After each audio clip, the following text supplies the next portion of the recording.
You're listening to the Patriot Nation Podcast.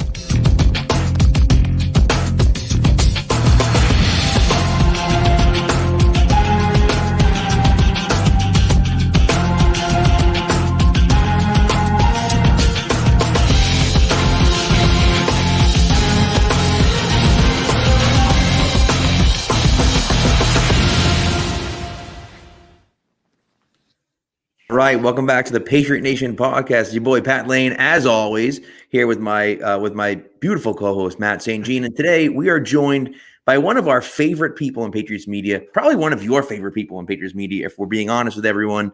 He is the senator, one of the hardest working guys in show business, the host of the Next Pass podcast, and a newly minted father of three, just like me. It's Phil Perry. How you doing, Phil?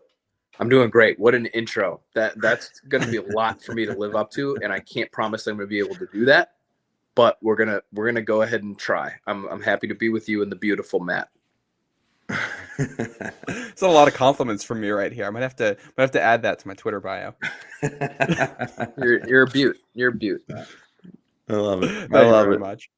Even though that's coming from a Georgetown guy too, so that means a lot, Matt. It does. Does it? So Can't trust him. Can't trust him.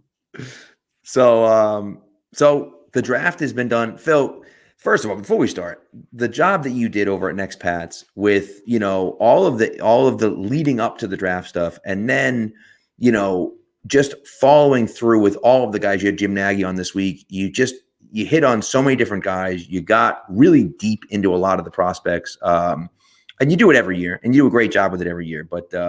But hats off to you on a great job on that on draft season. It was really, really something.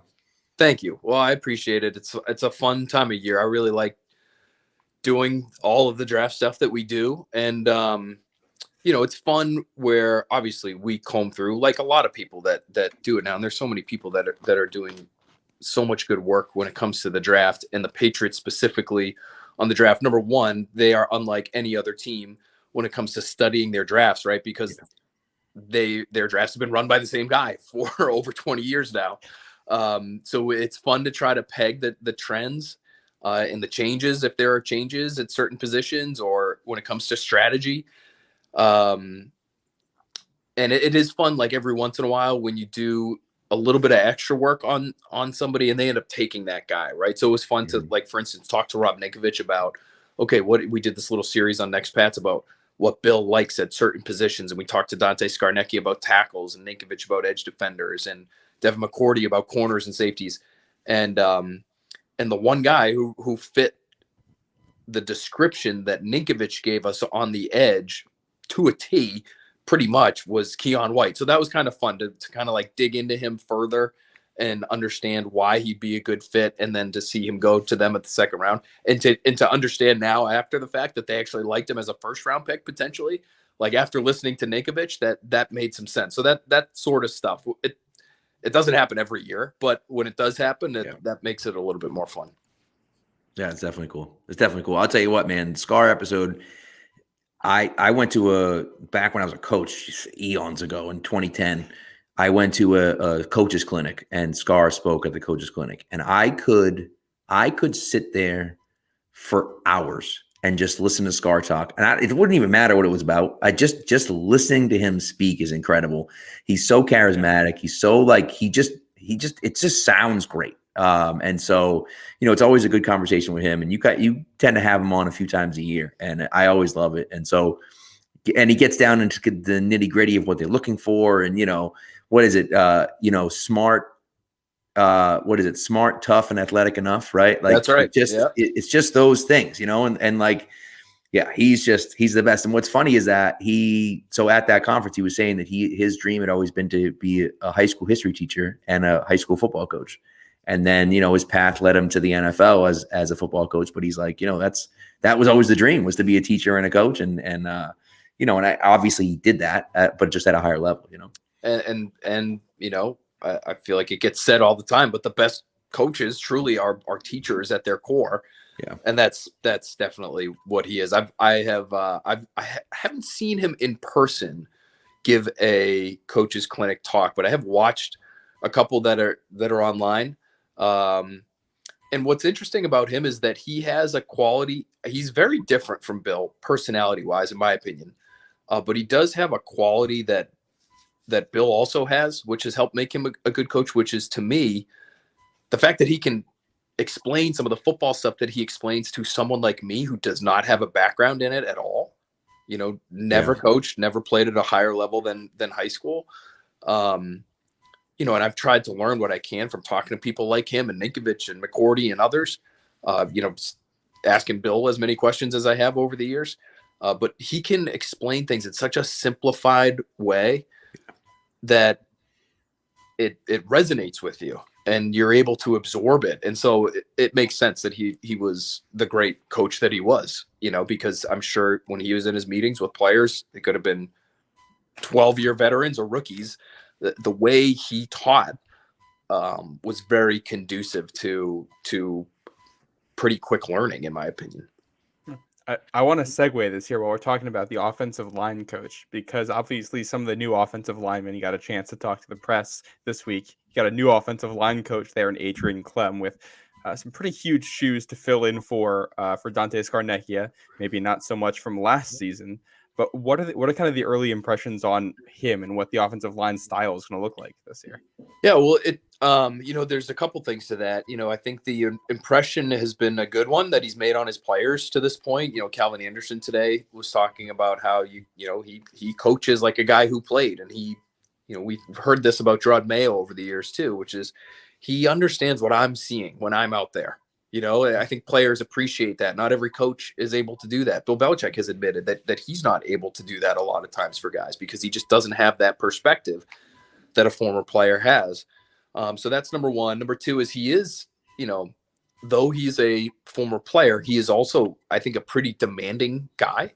And so, he's not going to be Dante Scarnecchia part 2, but there is going to be an old school quality, I think, to his coaching, which I think is good. I think especially at that position, I think it works there more than some others maybe in today's game. And then the third thing I would say, which gets to the draft in terms of, how they might be coaching things and the schemes that we might see moving forward. I just found it interesting. The guys that they added on the offensive line from the people that I've spoken to since the draft, including City So's head coach, and it is So, it's not Sal. I'm guilty of pronouncing it incorrectly for a while, but according to his head coach at Eastern Michigan, it's So. Whether it's City So or Antonio Maffei or Jake Andrews, even though Andrews is a little different, those other two guys are like very wide human beings. Jake Andrews, it's the way it's been described to me is a relatively similar build to David Andrews. But even despite that, all three of these guys are powerful, downhill, road grading, mauler types is what it sounds like. And when I hear that, I think downhill run schemes, and I think duo, and I think inside zone, and I think gap stuff. And I don't think we will see this summer what we saw last summer, which was heavy zone runs out in a lot of outside or wide zone, where you're asking guys to get horizontal and be great athletes. And, the draft is really indicative of where you want to go as a football team. Yeah. And when they took Cole Strange in the first round last year, we should have seen that as one of many clues that was, okay, they're really going to try to do this Shanahan thing. They're going to try to get more athletic on the line and get guys moving and hauling ass towards the sideline. This year was, the approach in terms of the personnel that they brought on the offensive line is very different. Those guys are, and a lot of them, they all, I would say, have experience running those quote unquote gap style concepts. Troy play, Cole Popovich was the offensive line coach at Troy, and it's same calls, a lot of the same schemes. Troy wanted to be a wide zone team. They wanted to be a little lighter, a little more athletic up front and take advantage of that, but they just weren't that good at it. And so they did what was best for their personnel, led by Jake Andrews, and they became more of a gap team and they were dominant. So, That's what's really interesting to me is I think we're going to see more of that stuff as opposed to, I'm sure we'll see some outside zone as we have for years for the Patriots, but I think they're going to get back to being that downhill, try to beat you up kind of running team. Well, and I also know like the guys that took on day 3 are probably going to be backups for the first season, rotational guys, something like that. And I think back to that stretch in the middle of the season, you play the Jets twice and the Colts. You got some backup offensive linemen out there for it because you're banged up. And you just don't have any guys with anchor who can handle what those defensive lines bring. And this felt like, all right, if we're going to get guys out there that have to rotate in, they're at least going to be big enough that you can't just they're not going to get mauled over by some of the guys we're going to have to play in this conference. Right. Yeah, and I think if you're, I think the other nice thing about definitely So and Andrews is that you got positional versatility there too. So if they do have to play, or if they're in uniform year one, right? It's like as that super sub, maybe, that Ted Karras, maybe that's Jake Andrews' role this year is he's going to be the guy who can play center or guard, either one in a pinch. And maybe So is in there too, as sort of, he's your third tackle, but he's also, or, maybe he's your fourth, but he's also sort of like if some sort of catastrophe happens, he can play pretty much anywhere outside of center on your line too. So, I think trying to track that, even though they are day 3 guys, if you have a scheme that you're going to try to lean into, you have a philosophy you're going to try to lean into, your backups have to fit that too. Right. Right. So, even if we don't see them out there a whole lot, I think selecting those guys and their skill sets is indicative of what they want to be. Well, right. And they weren't just third. I mean, they were day 3 picks, but they weren't like late day 3 picks. They were early day 3 picks, and especially Jake Andrews, who went, like 107 when, Philly got just a few picks before that, got a future 3rd round pick, right. To move out of that pick. So, it's one of those things where, or maybe Philly moved up and gave up a future 3rd round pick, was at it. But either way, like you're talking about getting back a day 2 pick to move out of that spot, right? So you could have gotten a lot out of that, and you decided not to, and you drafted a guy that, that obviously they think is going to take over for center at some point, you would think. But, don't tell me that you're drafting a guy at 120 or at 107 just because you think he's a good backup center. Like, there's got to be other reasons to do that, right? And so, No, I would say that's a succession plan, right? Pretty clearly. Right. Yeah. I think I think the question is just how quickly does that happen? Right. Again, going back to that Skarnecki conversation, we were talking about the draft. The one thing he said was, don't they have 3 4th round picks? You can get some real players in the 4th round now. And they end up taking 2 offensive linemen in that 4th round and 1 in the 5th. So, so they've got a plan for those guys, and it just gives them options. We've seen crazy things happen on the line. Do I think they should be trying to move on from David Andrews? No, I don't. I think you could make the argument he's their best offensive lineman. Yeah. So they shouldn't be trying to do that, in my opinion. But again, we saw them trade Logan Mankins when Logan Mankins still had some pretty decent football ahead of him in 2014 and ended up working out okay for them. But no one saw that coming, with good reason. And, so now they've got all this interior depth. Are they looking to get younger and cheaper this year? Again, I don't think so. But when you draft a center, ostensibly, high in the 4th round, like, that guy's going to play soon. It's just a question of when.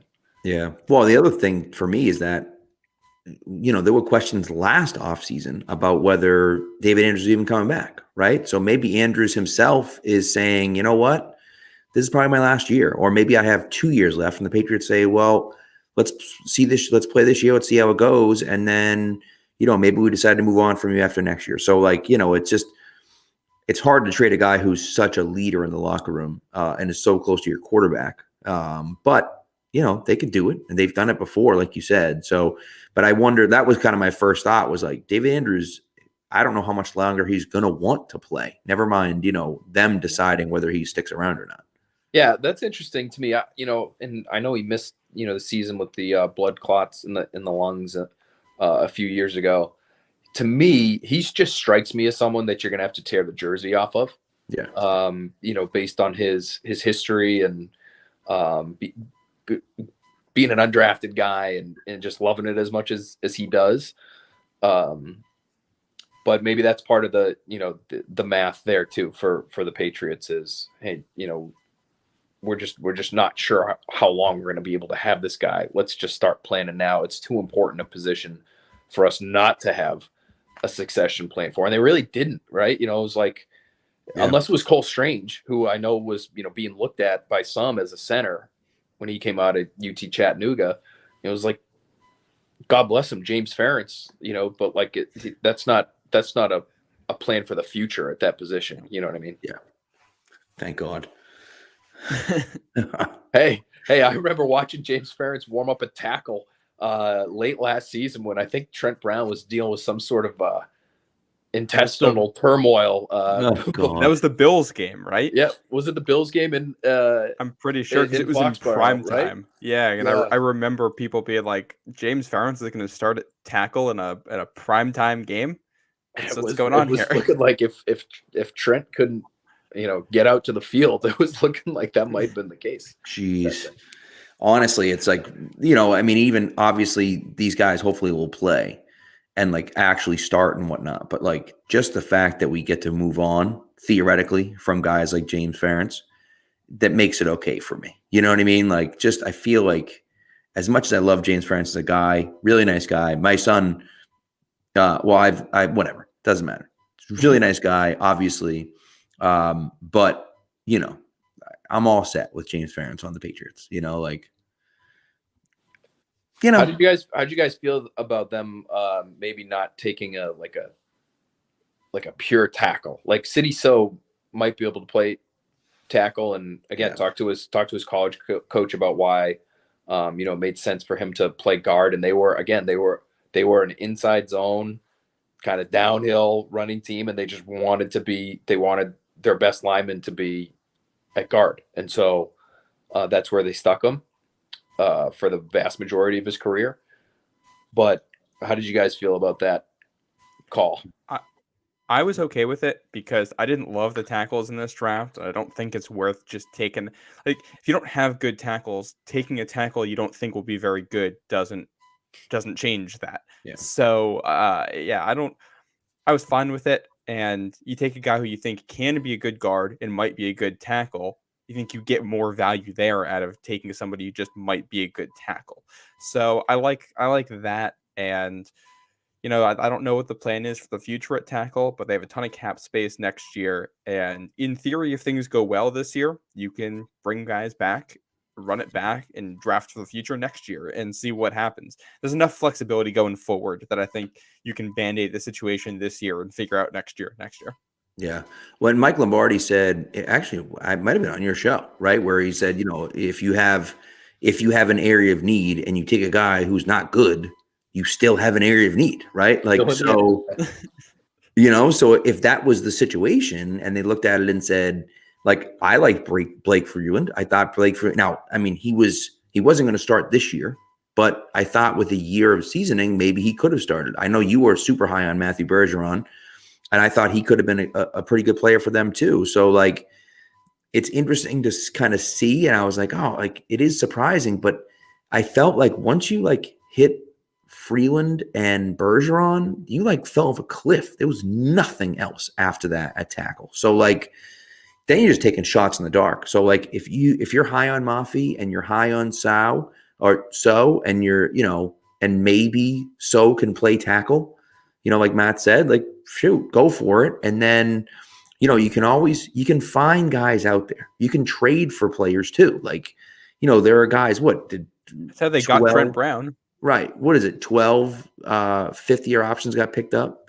So there's 20 guys out there that didn't get their 50-year option picked up this year that are going to be free agents after this year on a rookie deal. Right. So maybe one of those guys is a tackle and they can go after, so those are the types of things that like the Patriots will look at and say, you know what, forget it. Fine. Maybe, if we don't love anyone here, we'll just deal with this, get good players, and then we can always add from somewhere else if we need to. Yeah. Yeah. I think you guys nailed it. I think that's how the team felt about it too. It's just that it wasn't an awesome tackle class, unfortunately for them. And so, you pass on Broderick Jones because even though, you might like him, you don't like him well enough to take him at 14. Right. Even I think even somebody like Darnell Wright, who got drafted before the Patriots were even on the clock, I think that would have been a hard decision for them to be able to pull the trigger on somebody like that. Yeah. Because I just don't think, in terms of like the football character fit, like, I don't know if it was there with those two guys. It's one of those positions where the Patriots have shown like you can throw a dart and hope, like they've been, whether it's Trent Brown, like low cost darts, right? Like Trent Brown, Marcus Cannon, coming off a cancer diagnosis, like in the 5th round back in 2011. They've tried that before and it's worked out for them. So I was a little surprised we didn't get like a late, whether it's Freeland or, the guy that, and I'm not going to pretend like I watched a lot of Carter Warren, but Carter Warren from Pitt is somebody who I was told had great tape. He got hurt.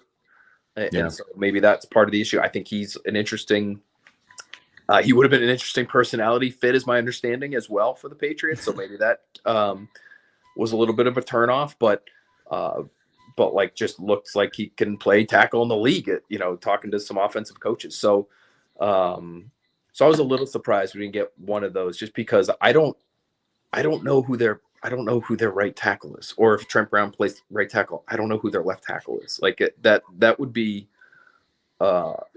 concerning for me if I'm Bill Belichick, Bill O'Brien, Mac Jones, all parties involved there. It is interesting, though. I mean, you wonder how they feel about Riley Reif and Calvin Anderson, right? Maybe they look at those two guys and think one of these guys, and maybe both of these guys, are good enough to start for our team. And so let's kind of get to camp. Better feel that way. Happens, that way. You right? would hope, right? Yeah. Like that's looking like what it's going to be, unless it's city so, and maybe it will be. Right. The thing for me is, and again, you get these guys into a different situation, and maybe things turn out differently. Riley Reif was a starter for an offensive line that was one of the worst in football last year, and they opted not to bring him back. Calvin Anderson is somebody who I think is a little unproven, and maybe that is their dart. You know what I mean? That maybe that's their sort of low cost. I know, that he's sort of being paid, it feels like a swing tackle. Yeah. But maybe that ends up being a starter for you, and you've got another bargain at that position, and maybe that one turns out great. But it's just hard to get by at that spot. But again, it's that, as we're talking about this, that's happened before. They've got, again, all these guys that they've not had to invest huge dollars in or huge draft capital in, and those guys can play. Maybe that's what they've got in Reif or Anderson. Well, the Rubik's Cube master. Yes. They brought back Connor McDermott too, who is their starter at the end of the year, and things were kind of fine when he was out there. Like, he's not a star and he's not going to blow you away. He'll make mistakes, but he was capable. And I feel like the offensive line's as good as the worst player along it. And their worst player this year was still probably better than their worst player was last season. The coaching should be better, so I think you should be able to kind of the tide should rise a little bit on what you can expect from people. And their 6th, 7th, 8th offensive linemen are all a little bit better too. Last year, like when Isaiah Wynn wasn't working out, they didn't really have options to go to behind him. And now it's like, all right, if Riley Reif isn't there, you can throw in Calvin Anderson. If it isn't Calvin Anderson, you can try Connor McDermott again. If it isn't him, you can try City So. You got a lot more options that you feel good about, or at least think have a decent chance than you did at this point last year. And I don't feel great about it, but I think you can hit a baseline to run an offense, and hitting a baseline to run an offense puts you in the top half of NFL offensive lines right now. That makes you one of the better ones out there, and I'll take that. Yeah, it's a good point. It's sort of really sort of like a modern day approach to offensive line building and to tackle in particular, whereas everybody assumes, you got to get that, got to get them in the first round, and there's only so many guys on the planet who can play that position. And like, I think the more modern day, again, like analytical if Bill Belichick was listening to us right now, he'd roll his eyes, analytics, but that sort of approach would suggest just be average on the line, just be average, and save your money and spend it elsewhere, Right. where it's been proven that high end expenditures is a worthwhile endeavor. But on the line, as you said, Matt, I know. Dr. Eric Eager, who used to be at Pro Football Focus, is now at Sumer Sports and is helping run that thing with Thomas Dimitroff. He's like, he calls the offensive line. I think like the secondary, it's sort of like a weak link system. Like if you have one bad player, that player is going to get exposed and you are going to struggle. So you could have Trent Williams on one side of the line, but if you have me on the other side of the line, it's a bad line. Right. So like, it doesn't really matter how great you are in one place if you have a soft spot. So I guess that would be the question is, can you just figure out how not to be exceptionally soft in one spot, even if some combination of Connor McDermott and Riley Reif and Calvin Anderson is just a C at right tackle? That can be good enough. It can be. So, and they're paying C money for C production. You can live with that if you're getting production in other spots, especially with how much they've paid at tight end, and how they've invested in other spots. Like you can live with that. So I don't have an issue. And I mean, we saw miscommunications last year too. I think we can all expect that there'll be less of those this season. And it's all right if you can take if your 5 worst plays on the season from last year aren't really there next year, then that changes a lot. That's a whole touchdown off the board in Miami in week 1 that maybe you don't have this year. Yeah, that's still just like a mind-boggling strip sack. Obviously that was Trent off a guy who's been in the system. And Right. But you know what? That's a guy who was used to playing his first go round in New England, used to playing with one of the smartest offensive linemen that the Patriots have had in recent years, and Joe Tooney. And helping him a lot when it comes to understanding assignments and things like that in real time. And then, you got a rookie from UT Chattanooga next to you in week 1 of his first pro game that sort of stuff can happen. Like you just miss an assignment that you shouldn't miss. So they'll be a little bit more experienced in there. I'm sure they're hoping they'll find somebody who's capable, they'll just throw a bunch at the wall and hope whoever plays opposite Trent plays well. And you got to hope Trent plays well too. I mean, that's the other thing. You're like, he's not the most certain character on the offensive line either. So you can't have anybody completely blow up. That's the goal. That's Adrian Clem's big job this year is to make sure, going back to those grades, like if you need to be at least a C, like nobody can be an F. You can't be an F. You probably can't have a D for more than a couple weeks. Like you got to be better than that. And so I guess that's the question with the personnel they have right now. Yeah, 100%. All right. So now that we've spent half an hour on the offensive line, which is great. I mean, listen, this is what the clicks and the listeners and the viewers and all that, like more of that, please. I wish because I could talk offensive line all day. Former offensive lineman here. So, but let's flip around to the other side of the football because another Patriots draft pick, I feel like is one of the most fascinating guys on the team, just from a roster construction part of it, and that is Marte Mapu.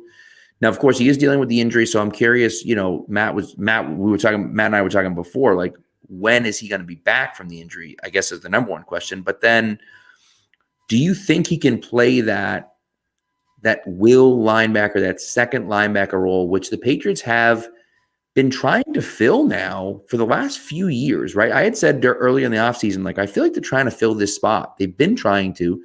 They signed Raekwon McMillan. They traded for Mac Wilson. They threw other guys in there. I don't know. I don't know if he can do it or not, but his tape sure looks like he can.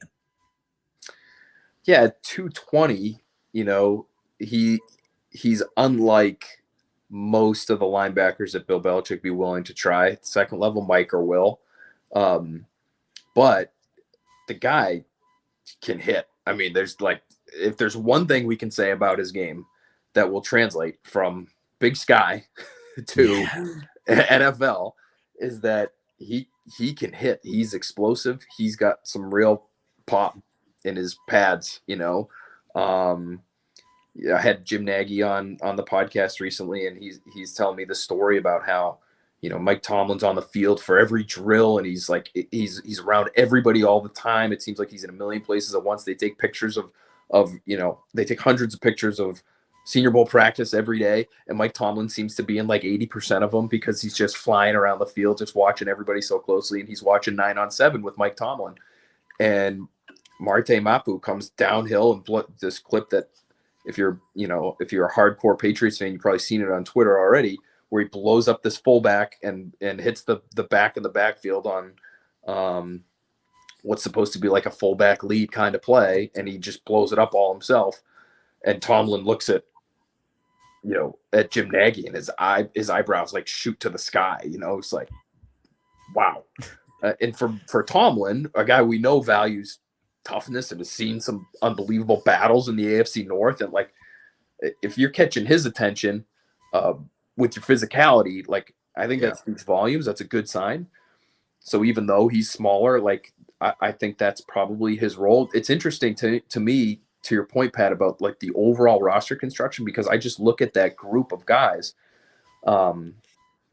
and you could say, well, don't they already have Kyle Duggar and Adrian Phillips, Andrew Brill Peppers, and aren't all those guys sort of used in the same way? Like, and I would say, yeah, but you have this interesting dynamic now in the secondary where the guy you had play in the post at safety for 90% of your defensive plays is retired. And there's no obvious successor to play certainly that volume of snaps as a single high safety on your roster right now. You know, maybe Jalen Mills gets some of that time. Maybe Jonathan Jones gets some of that time. I know they're considering Jonathan Jones back there a little bit. But I think what could be interesting is in adapting to life without McCourty, you become more of a two-high team. You allow Kyle Duggar to move and play in the deeper portion of the field a little bit more, because he is viewed as more of a fluid athlete and a better change of direction guy than Marte Mapu, even though they're around the same size in terms of their weight. Mapu is viewed as more of a straight line. He's really long arm guy, so it could maybe help him get off blocks at the second level. Maybe the role we've seen Kyle Duggar play to this point in his Patriots career gets adjusted, and he gets shifted more towards the back of the defense. And you have this other young guy, Marte Mapu, who can now fill in and fill the void that Duggar leaves at the second level, you know, with this role that he's played for the first few years of his career. So that would be sort of an interesting sort of like domino effect of Devin McCourty's retirement.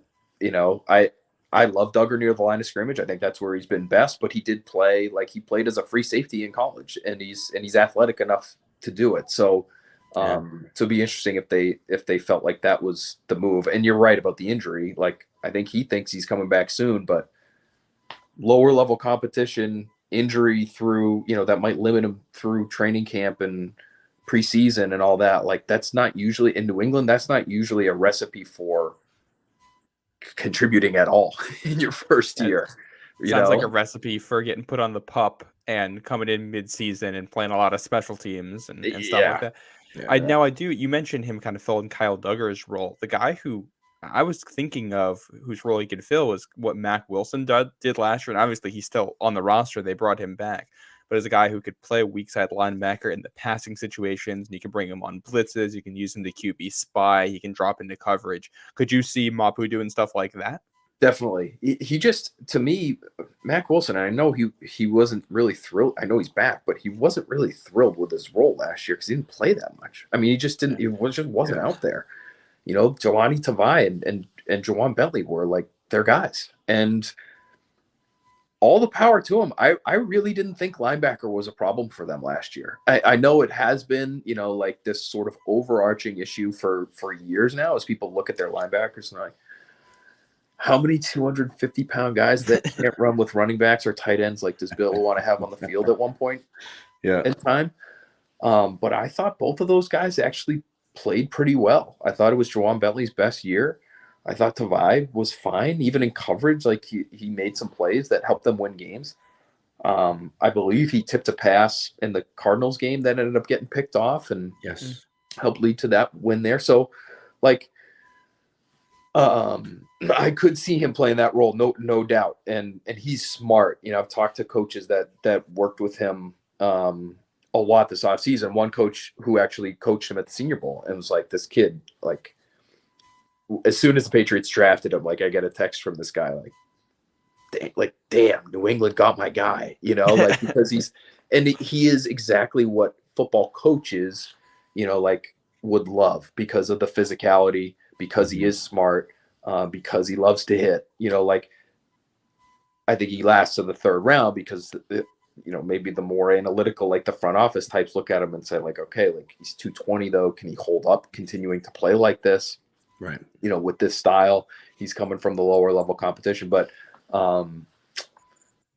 yeah, weak side, like he's probably a hybrid, but he's like Duggar.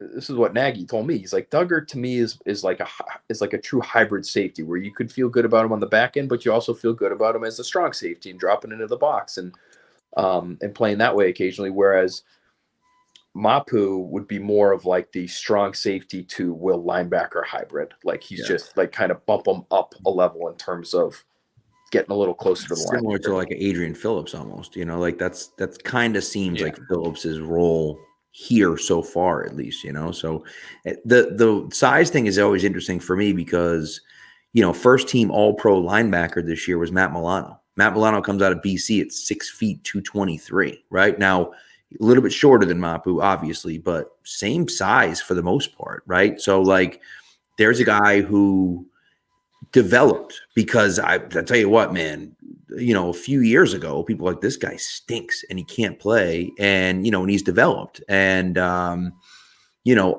he was a guy that I was hoping that they'd be able to sign, and Buffalo, of course, re-signed him. But, you know, I think it's interesting. Like there's a path to it. And especially now where the league's getting smaller and faster. Like you don't need those 250-pound guys in the middle anymore. Sure, it's nice to have them for, you know, in the running game and stuff, but you know, you don't need that necessarily anymore because you need a bunch of guys that can run around and run fast. I mean, look who they're playing this year, right? I know it's week 1, but they're playing Jalen Hurts. Like Jalen Hurts has the ball. He is a threat to run the ball on every single play. If you stick Jelani Tavai out there and ask him to go chase Jalen Hurts like that, like they just can't do that. You know, that's not his thing. And they're in a division right now where, I mean, you need guys who are fast enough and hit hard enough to take down Josh Allen, but who are also smart enough that when you go play Miami and they're going to run all that play action on you, they can read it correctly and stay and win in the middle of the field, because that's where Tua is going to try to go with the football. And I think Mapu projects as a guy who can do that. Probably not year 1, but years 2, 3, and 4, and allows you to save a little bit of money on Phillips and Peppers when those guys hit the market at some point. I think they each have 2 years left, if I'm remembering correctly. So gives you some flexibility going forward. And having flexibility is always good when you have, any roster, but flexibility is good when, you know, you could probably use some weapons on offense. Being able to free up some cap space in the future means you can use that on guys to help out Mac Jones. Yeah, I thought just the last thing I'll bring up about Nagy, he's just a great resource for us because he's Patriot scout for a long time, knows how Bill, you know, sees the game, but also gets to know these guys really well. And his comp for Mapu was Telvin Smith, which I thought was pretty interesting from the Jaguars because he was another lighter guy, but lit you up. You know, he just was a physical player at the second level and made a lot of plays for Jacksonville. You know, was a big part of that defense when it was like Miles Jack and Telvin Smith, and like that was a good unit. He was a big part of that. So I could certainly see him being that kind of player where you have him flying around, and even like that's what matters to Bill is like I think, you know, we get it confused a little bit, like that he just wants the 250 guy. He wants the guy that can blow up a guard. And usually that guy is 250. You know what I mean? Like, but if you can do it and you're lighter and you're fast and you can do some other things that 250-pound guy can't do, well then, you know, now you've got some value. to Bill. It's just he just doesn't want anybody soft in there. He's never gonna, and like, not that Milano is soft. I'm sure Bill would never say that, but like, this is what got Jamie Collins shipped out of town the first time was that, like, if the moment you show that you're not willing to, maybe be as physical as Bill wants, I think you're gone. And so I think that's just a huge reason why he's here. Mapu is just, he has that playing style that Bill salivates over. And Mapu's a guy I feel like who can contribute on special teams right away, just with that body type, and that's an area where they need help anyway. Like, I wouldn't want to try to block him coming in on a kickoff return. I'll tell you that much. A guy coming in with that much speed doesn't sound fun. And I feel like another guy who plays like that is the guy that took in the second round, and that's Keon White, who his body type matches Dietrich Wise in a lot of ways. Who's a guy who's helped out on special teams with their field goal block unit on both sides there. So what do you see from Keon White here in year one? Another, kind of hybrid-y, versatile kind of guy. And you mentioned Wise. I don't know if he's quite as long, but he's plenty long. He's 6'5", he's got 35, 34-inch arms. He's 285. I mean, he is a freaky athlete. Like, he's got more juice than Wise. That's the name that I talked to one defensive line coach who spent time with White this year, and his team thought about drafting White, and they were interested in that position. And you just don't see guys that are that big who can run a 4.7. Like, I talked to a scout who had him at a 4.72 at his pro day, which is just absurd. He played close to 300 pounds at Georgia Tech. He was 292 at Georgia Tech. It's ridiculous. And he's, you got clips of him during that season. So he's in that range weight wise, turning and running with running backs down the sideline on wheel routes. So that's just not normal. So he's got sort of a freaky physical element to his game too, but his play demeanor, again, like Mapu, it's interesting. Like, it's sort of, you talk to people in the league, it's one of the quote unquote, I think, drawbacks to Christian Gonzalez's game is that he's not the most physical guy in the world, and he's not the most, tenacious when it comes to tackling. But, like, to me, and obviously to the Patriots, and I think to others, who cares at that position, right? But so they draft that guy, and then it's like the rest of the draft, they're chasing toughness, like that. All they do is just draft like these monsters that just like love to hit, and like, if they could, they would have like the Cole Strange, like, face mask, like vertical face mask bar down the middle of their face. Like, because Keon White I got like some of that in him too. Like, he's just bull in a China shop, plays angry. These are the things that I've been told. Like, he's just relentless, like his motor's through the roof, but also, again, a really smart guy. That was the thing that stood out after that Ninkovich conversation was the first thing that Ninkovich mentioned. And I never would have thought this about an edge defender is like, what's most important at that position on the edge for Bill? It's like what Ninkovich said was it's what's above your shoulders. So, like, because Bill's going to ask you to do a bunch. He's going to ask you to kick inside at times. He's going to ask you to play the run. He's going to ask you to rush the passer. He's going to ask you to drop into coverage occasionally, exchange responsibilities with guys maybe at the second level. Like, you got to be smart. And Keon White is one of the smartest defensive players, I think, in this year's draft class. So, so it doesn't surprise me that he ended up here when you combine the tenacity with which he plays, with the intelligence, with the physical freakiness that he brings to the table. There's a lot that they would like. Like, I think some of the drawbacks for him are what I've been told is like contact balance. Like, he's on the ground a little bit more than you would like from somebody who's almost 300 pounds. But he's so explosive, and he's one of these guys. Again, it gets to the point about mobile quarterbacks and how do you stop them. If there was ever a crush rush pass rusher in this year's draft, it was Keon White. Like, it's just bull rush, like get into the middle of your offensive lineman, drive him back into the quarterback's lap, and that's how we're going to defeat mobile quarterbacks. That's Keon White. So, like, he's going to push Wise for playing time, I think, and we'll see like what kind of role he ends up carving out. Like, I know he's playing with his weight a little bit. Like, he was 292 midseason. He was 280 basically at his pro day. Who knows what he ends up with, when training camp starts. But Yeah. like I think he could be a jumbo, like what Matt Judon is, like maybe like a 3-down guy. I think he could be a Dietrich Wise, like on the edge on early downs and kick him inside on in some situations. So the world is his oyster. I think they're going to give him a lot of opportunity to sort of find what he is, and he's going to be the guy that I have the most fun watching, I think, this summer, because I'm really not sure exactly how they plan to use him, but they obviously plan to use him, so it'll be interesting to see.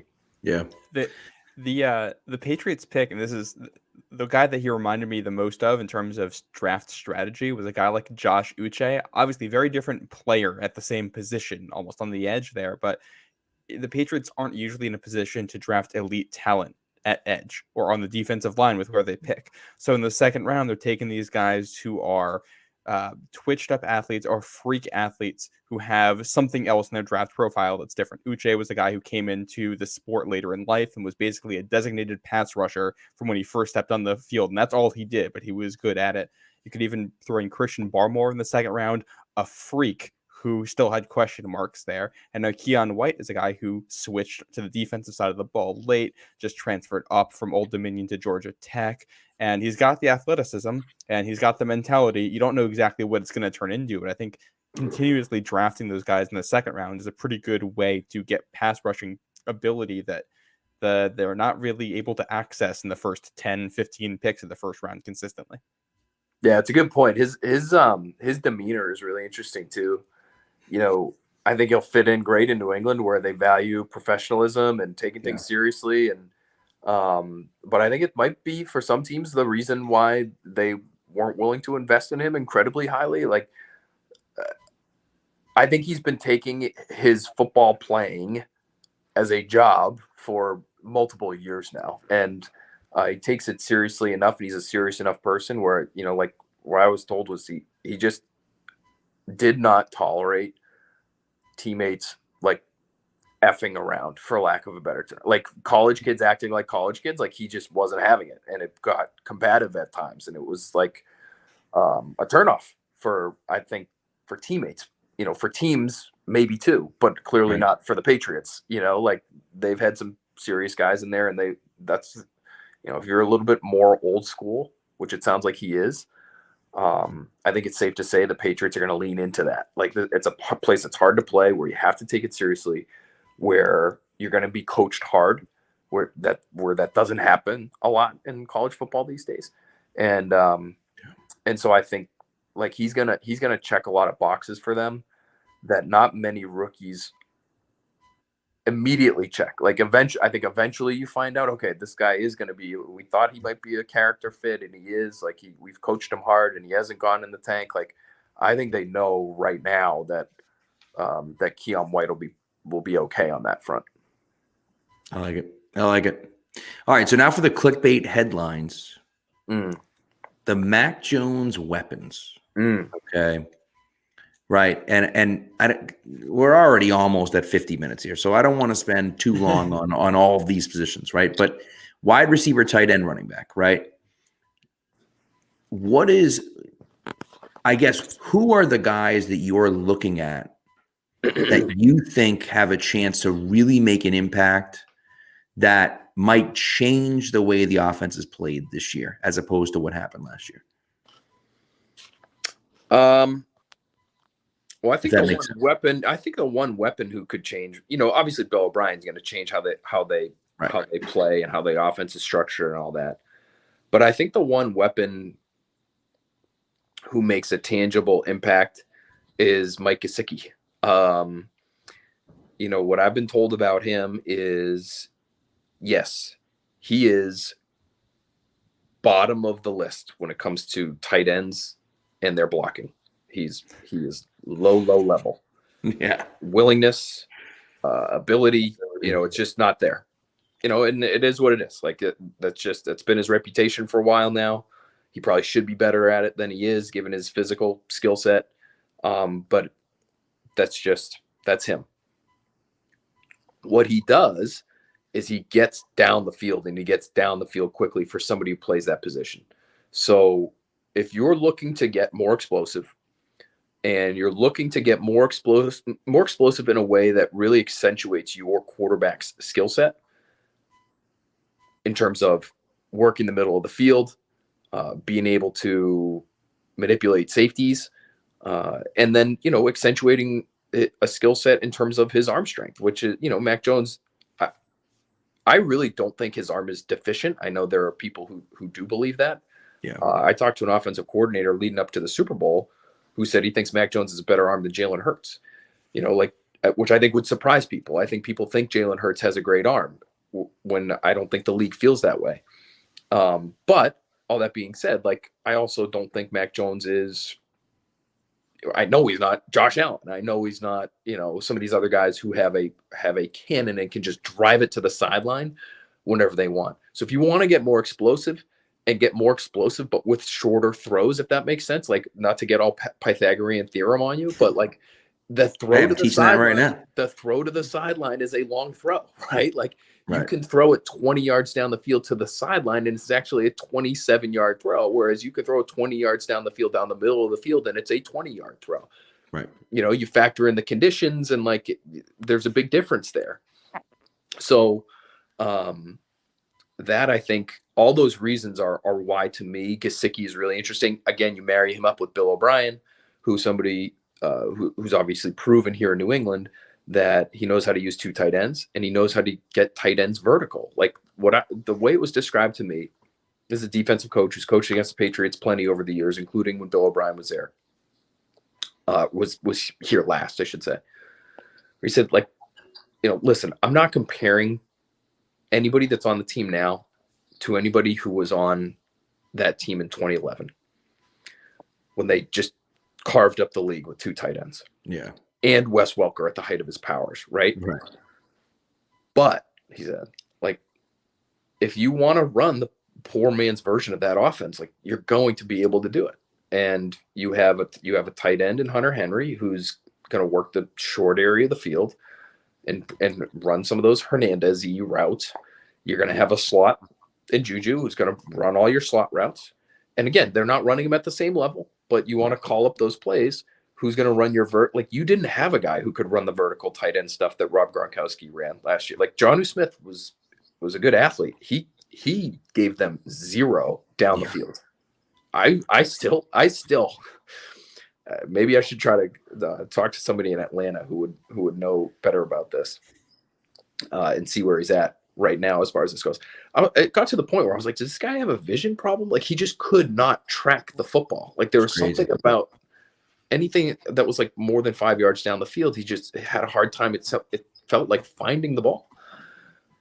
Be that as it may, Gesicki can run those seams, those deep overs, those kinds of routes that Gronk used to run. And he's obviously a different threat. He's a different type of player, but he's a freak athlete and somebody you can float the ball up to over the middle of the field. And again, this one coach said, I think he's going to get the ball a bleep ton. I don't know. Can we swear on this podcast? That's why not? That's what he said. Like, he thinks he's going to be a big part of the offense right away. And I think he could, more so than like Juju to me versus Jacoby. Like, I don't think that's really an upgrade. And even if it is, I don't think it really changes how the offense looks. Right. You know what I mean? Like, I think Right. Gesicki could change how the offense kind of operates. I like it. I look back at last year too, when Mac and Devontae Parker seemed to get on the same page. That worked pretty well, and he seemed to like having a big body he can throw to, who he can just trust on jump balls. And Gesicki is that. And I think Gesicki and Juju are guys who played in offenses with a lot of RPOs. Bill O'Brien did a lot of that at Alabama. Mac Jones is familiar with the RPOs, so I think it gives you some guys this year who can win one-on-ones when you call RPOs and get back into some of those concepts Mac is very familiar with. Like, Gesicki's the guy who can run a fade on the outside on an RPO and you can throw it up and he'll catch it. Juju's the guy who can run the slant on the RPO and take it to the house if he breaks a tackle. So I don't think they really had that to that degree last season. I also think, like, in sub situations you can just be more explosive with Gesicki out there. Like, I've asked several people now, are they going to be able to play two tight ends? Like Gesicki's not really a tight end. Like, are they going to be comfortable doing that? Or is it not worth it because he's essentially a receiver? Like, how does that work for them? And the answers I got back were essentially like, well, two tight ends makes sense, and seeing that more often makes sense because if he's out there alone, if he's the only tight end, like then they're not running. You know what I mean? Like you're in 10 personnel, one back, four receivers. Right. So at least when you're in 12 personnel, you have that unpredictability that I think is what they're shooting for a lot of times. And so it wouldn't surprise me if they went a lot of 12, but then like if you do that, that means one less spot for a receiver. And it's like, okay, who comes off the field?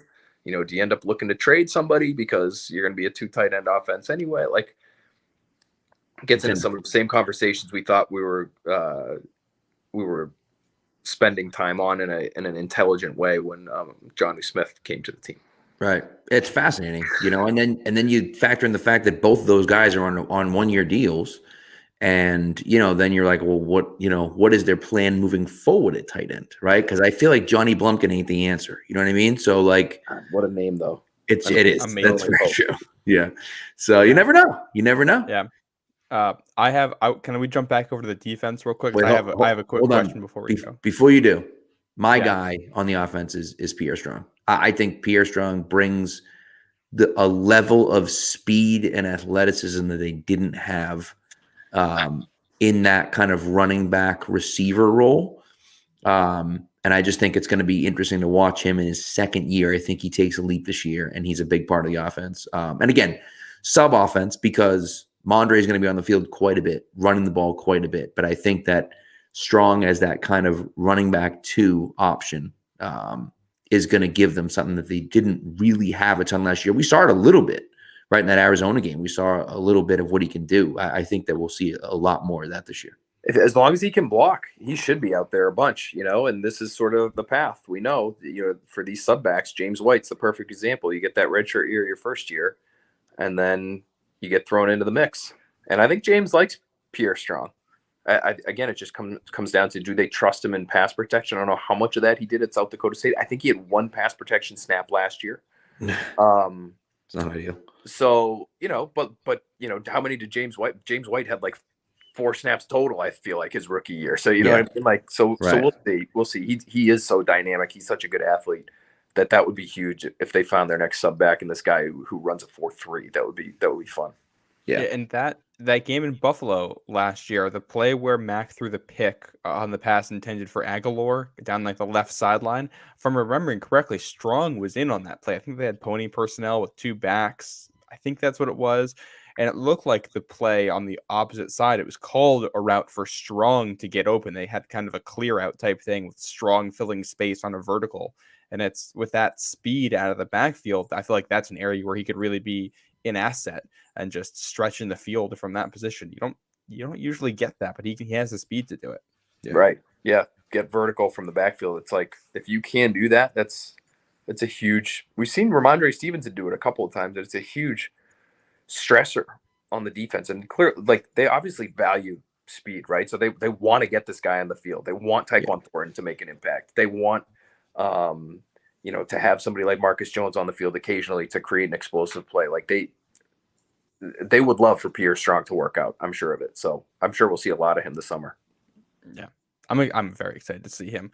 We'll switch back over to the defense for one last question here, because one of the things that's interesting to me looking at the cornerback room right now, if we assume that at least one of Jonathan Jones or Jalen Mills is going to be a safety, that means you got 3 guys who were there last year, plus the first round pick in Christian Gonzalez.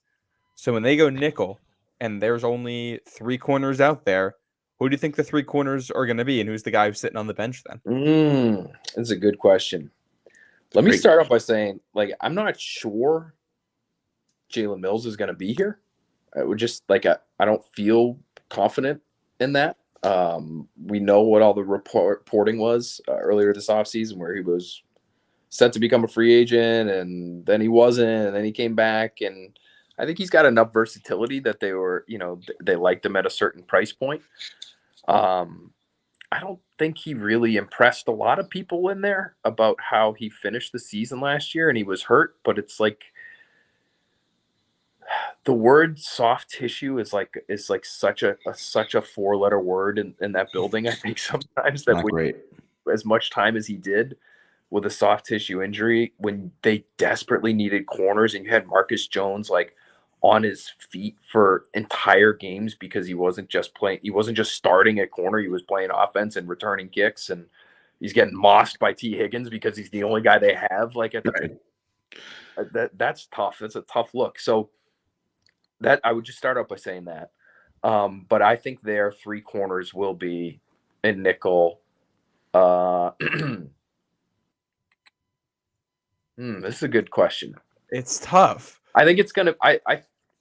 You have a little bit of a wild card now too, and Jack Jones. Like, let's not pencil him into the 17-game starter on the outside. Right.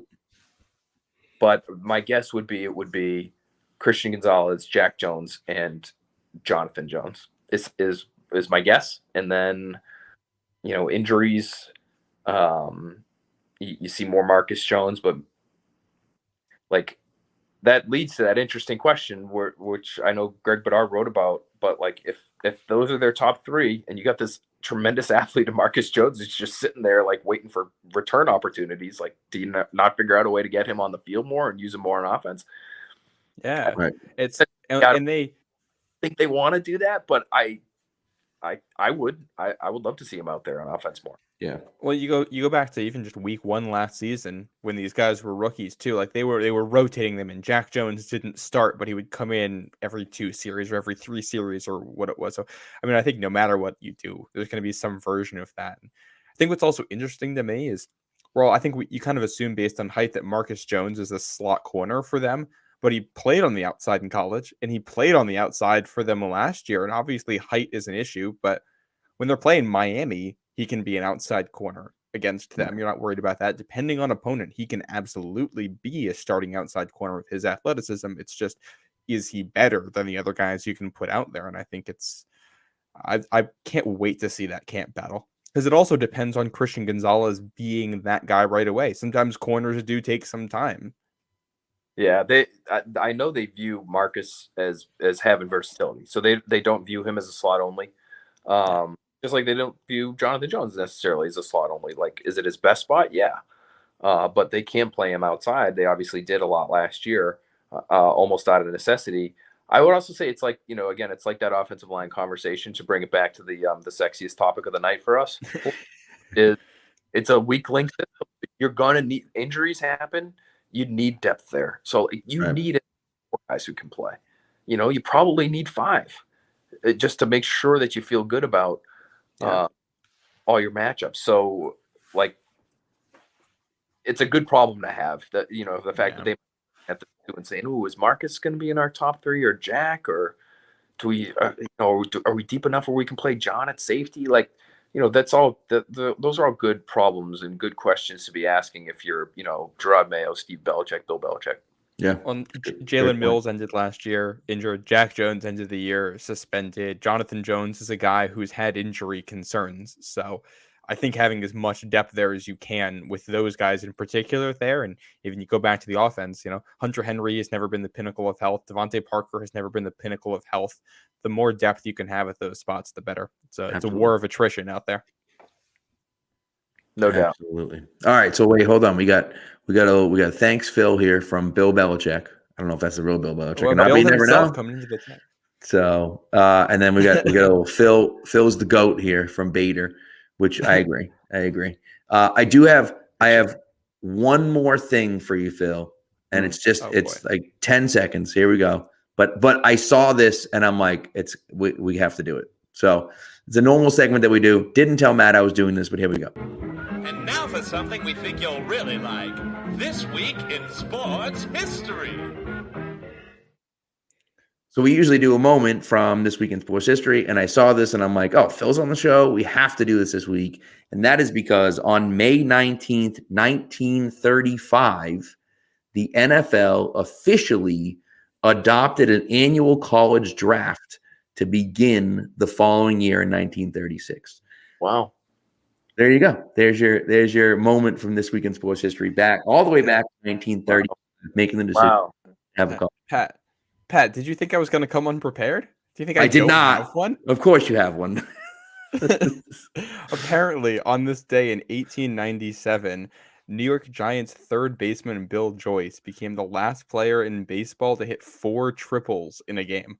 There you go. Look at that. Billy Joyce. Wow. Wheels. Billy. That's what they called him. That was his nickname. You know what Right I struggle with? Not to get like very philosophical an hour into a podcast that probably was supposed to be over like half an hour.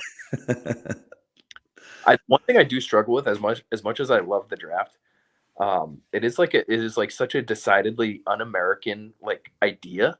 Yeah.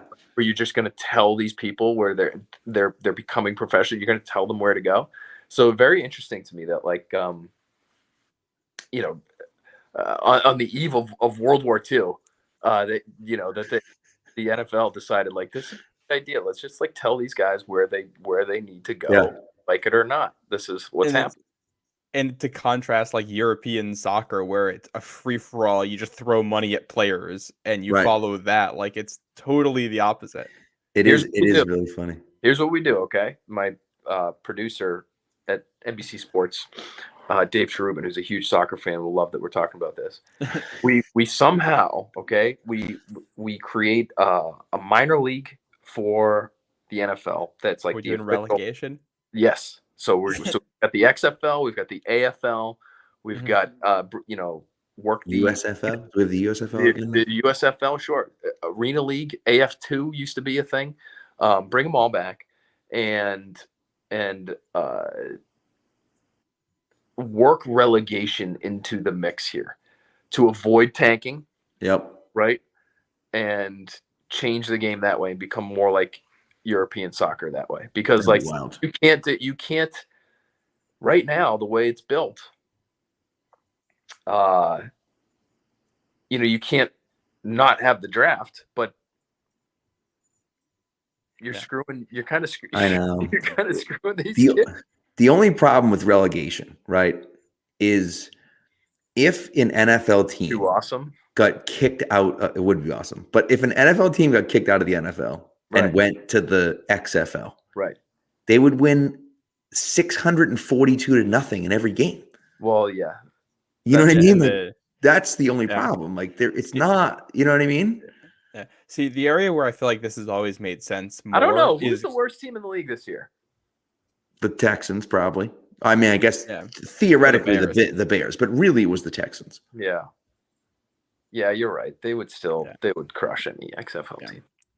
See, I always thought this made sense in college sports though, like within conferences. So like if you had a college basketball team that only won like 2 conference games across 2 whole seasons, they'd get sent down to a lower conference or something like that. That's always made sense to me. I know, I like it too. It would be fun. We had a workshop. Let's figure this out. Yeah, I like it.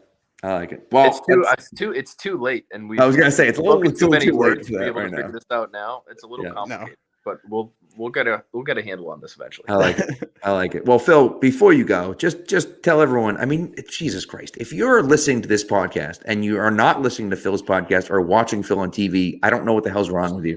Or maybe you just love me and Matt so much, and we appreciate that. But like, come on. So Phil, just in case no one's listening to you, let's just let them know where they can see you and read you and hear you and everything else. I appreciate it, Pat. We're NBC Sports Boston every night. Early edition. We're still doing football stuff. It's just such a driver for us and for everybody else. Like we'll be doing football through May, into June, into July. Like it doesn't go away. So early edition. Every night, 6:00, BST with Felger and Holly, 10:00. I'm at Phil A. Perry, so you can find all my articles there. They'll be tweeted there over on NBCSportsBoston.com. We also have all sorts of video content that is digitally exclusive for us. So, man, we're trying to be everywhere. Next Pat's podcast, you can get it wherever you get your podcast. The Patriots Talk podcast, Tom Kern's Patriots Talk podcast. Same deal. We've dialed that one back a little bit That one's now once a week. It used to be twice a week through the season and into the off season, but now both are once a week. So we still are hitting you with 2 podcasts there. So, so yeah, we're gonna just try to pepper people with football content until we disappear for a little bit in July and come back. I love it. That interview with Jim Nagy in your last episode is fantastic. So people should definitely go check that out. Thanks, Matt. I appreciate that. He's awesome. I liked his Marte Mapu stuff was fun because he's like, you can Yeah, it was cool. football people just freaking love this guy. Like, you know, the best When I saw, you can scout with your eyes, but the best you can scout with your eyes and your ears. He's like, you can scout Marte with your ears because he's just, he's popping dudes. It's great. Yeah. Yeah, it's so good. It's so good. And I will say, you are Phil A. Perry on Twitter. And I still take credit for getting you unblocked by the original Phil Perry. Because I remember you came on the show one time and I'm like, how are you not just Phil Perry? And apparently there's a famous musician named Phil Perry who had for some reason blocked you on Twitter. Seems like a very nice guy. Had blocked you on Twitter. I reached out to him. I'm like, hey, you should unblock this guy. And he did. And then it was like, hey, the Phil Perrys are back together, whatever. It was great. Yeah, he's like a very, very well-known R&B vocalist. Yeah. Very unique voice. I've done my research here. Very unique. That's a stupid thing to say. Unique voice. He sang the theme. You remember this, Matt? You probably would be like, what? You're just too young. Yeah. Goof Troop. Remember Goof Troop? Oh, I do remember Goof Troop. Yes. So he's like a pretty serious vocalist, and That's awesome. had him on the Goof Troop theme. It's got to be one of the most epic cartoon theme songs of all time. So go have a listen. You're so welcome. good. That was my contribution. I had no history, but I'll give you an obscure 90s cartoon to go Google right now. I love it. And you know what? I mean, as far as you know, everyone can just say, hey, Phil Perry, he's that guy who did the theme song for Goof Troop back in the 90s. Well, so what's funny is like I'll get people accidentally tagging me and stuff that were the vocalist Phil Perry. So I'll get like from some radio station in Memphis somewhere where it's like R&B, 994.9 or whatever, and they'll say like at Phil A. Perry, the GOAT, and I'm like, thank you. I agree. That's fantastic. I love it. Oh, the person who commented on your show here was probably doing the same thing. He's probably maybe a huge R&B fan. Yeah. Yeah. Well, you never know, I suppose, right? So, well, anyways, thank you, Phil. We love having you on. We really appreciate it. You've given a ton of your time, way too much of it, as if I may say so myself. But we love having you on. Hope to have you back on soon, hopefully when the season gets started, and have yourself a great night. Try to get some sleep with those 3 kids around. Good luck with that. Thank you very much. Awesome talking to you guys as always. And yeah, let's do this again soon. Sounds great. See you guys.